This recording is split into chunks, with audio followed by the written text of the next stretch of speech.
Welcome to step 4. Let's set constraints. So set constraints is an optional part. I've included, I think, in the resources my other course that I have on async project management. I've included the steps to put a schedule together, and towards the end I have a step which is set constraints.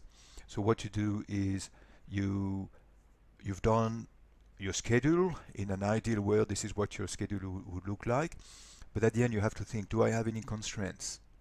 So in part 2, we review some a bit more complex way to add a constraint with different type of linking that we can have and changing the time of the Christmas shutdown period or the likes.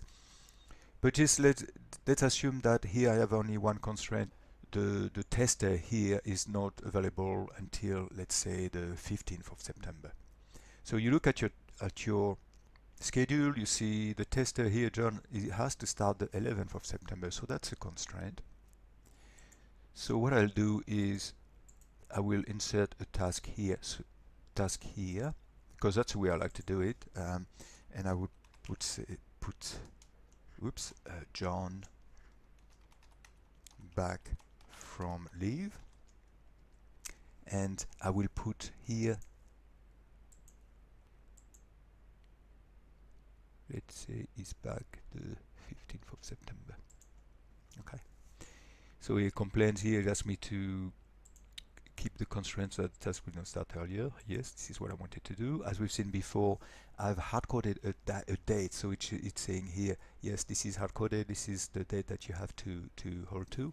But at the moment, it doesn't really make sense because it's let's put it 0 as a milestone because it's a standalone date. But what I want to do is to link John's work to that date.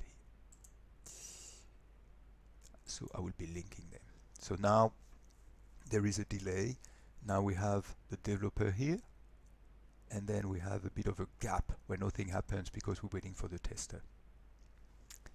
And then when John is back, then he can do the testing. So now what you can see is the John's task has two predecessors. He has the predecessor of, obviously he needs to have the development completed before he can start his work, and also he needs to be back from leave. So that's the way I prefer to do it, because when you read this, it's clear. What I could have done also is just directly put here into the test task, bang, change this, the date here. But here here I prefer it that it's very clear.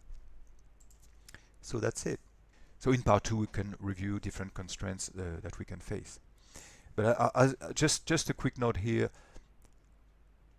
on the task. If you double click on the task, you see some information here.